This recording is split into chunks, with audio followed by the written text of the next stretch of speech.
Grace was tired. Tired of hospitals. Tired of results that said nothing was wrong. Tired of hoping and being disappointed. Tired of smiling through pain that had no name and no end. But she had not given up. There was a river. It ran behind the hospital complex near their neighborhood, quiet and unhurried, lined with tall grass and mango trees that leaned over the water as if they were listening. Most people walked past it without a second thought. Grace stopped. She went the first time on a Tuesday evening, half embarrassed, looking around to make sure no one she knew was watching. She stood at the bank, stared at the moving water, and felt completely foolish. Then she opened her mouth, and everything came out. 10 years of it. The nursery she had mentally decorated and undecorated 100 times. The Mother's Day services at church she had smiled through from beginning to end. The nights she cried in the bathroom with the tap running so Bernard would not hear her. The pity in people's eyes that she had learned to recognize before they could hide it. She told the river all of it. The water moved, steady, continuous. It didn't answer, but it received everything the way only water can, taking in whatever is poured into it without judgment, without flinching. She went back on Wednesday and Thursday. By the following week, it was ritual. Every evening after work, Grace would walk to the riverside and pour her heart out. She would pray, she would cry. She would sometimes laugh at herself for talking to water. Then she would cry again. But something in her was lighter after each visit. She didn't know why. She didn't question it. The river was the only place where she felt, strangely, heard. She had seen the woman before, always in the distance, a slim figure moving along the riverbank path with a large brown dog on a leash. They had exchanged glances once or twice, a small nod, nothing more.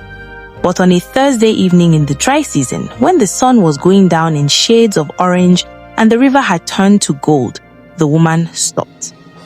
"Excuse me," she said. Her voice was careful. Her eyes were kind but searching. "I walk here every evening with my dog, and I always see you here, every time, standing by the water." Grace turned to face her fully.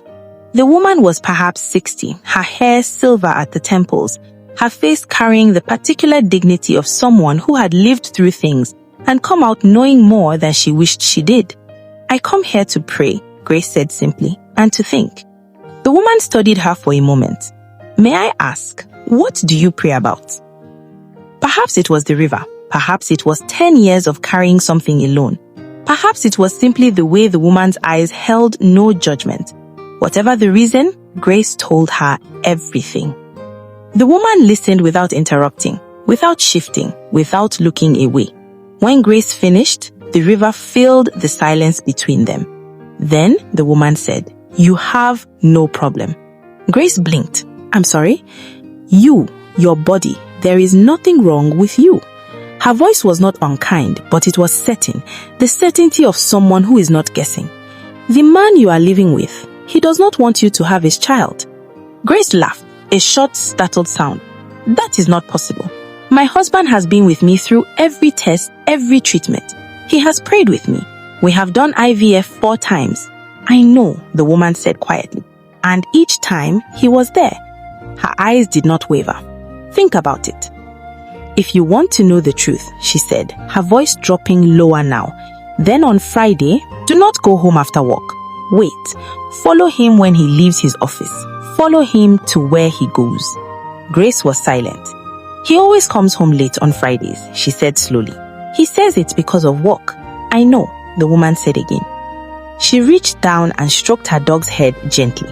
Then she straightened, and she looked at Grace one final time, with eyes full of something that was not pity. It was the harder, more honest thing, compassion.